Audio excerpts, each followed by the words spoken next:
Hi guys! For today's video, samahan niyo ako magtanim ng tulips. Since wala akong pasok every weekend, so naisipan ko na magtanim ng tulips.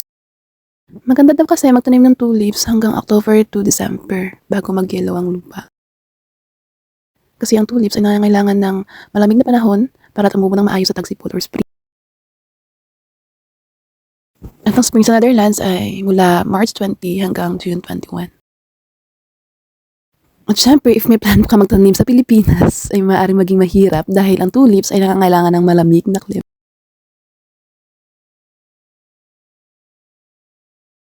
Tumutubo sa bansa na may 4 na panahon dahil kailangan nila ng cooling period o malamig na panahon upang mabulaklak. At pero kung nais mo talagang subukan, ito ang mga tips guys. First, gamitin ng refrigerator if may tulips kayo sa inyo. So, pwede na magtanim. Meron naman kayong ref, so why not? Ang tulips bulbs ay kailangan i-chill o ilagay daw sa refrigerator sa loob ng 6 to 8 weeks bago itanim. Panatilihin ang temperatura sa pagitan ng 2 to 5 degrees Celsius. O diba, sobrang lamig yan. At kung pag-uusapan naman natin kung ano ang tamang pagtatanim na buwan is itanim ang bulb sa pinakamalamig na panahon sa Pilipinas mula Disyembre or Enero or January. At syempre, gamitin ang tamang lupa, sabi daw. Wag daw matigas, matigas ang ulo. Siguraduhin ang lupa ay well draining at may sapat na nutrients, o diba?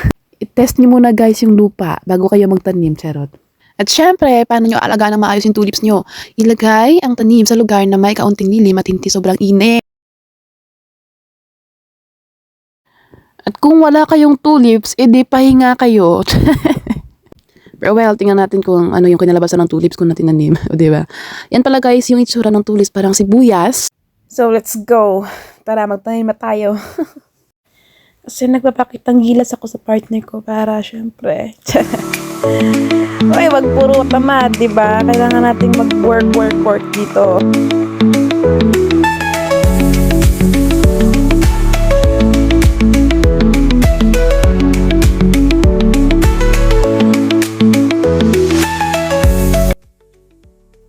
Yan na guys, lahat ng tinanim ko. O di pa parang sibuyas lang. Sibuyas na puti. Pero hindi kulang pa siya guys. Kasi 2 bags lang yung binili ng partner ko. Kasi sabi ng partner ko mag-try lang daw ako. Kasi partner ko hindi mahilig talaga sa gardening. Kaya ito yung front ng house namin. So, ang maganda lang kasi guys, pag open mo ng bintana, makikita mo yan yung sunset. Sobrang ganda. Nakikita niyo ba yung blue bags? Yun yung lahat na kinuha ko diyang mga damo. At yung iba is namatay na, kaya kailangan mo talaga i-cultivate, kukuhanin para makatanim ka ng tulips kasi matitigas. Matitigas kasi yung mga ugat na nabaon sa lupa. Yun. Kaya, yan lahat. O diba? So, sobrang linis na. Bye-bye! Sana nag-enjoy kayo!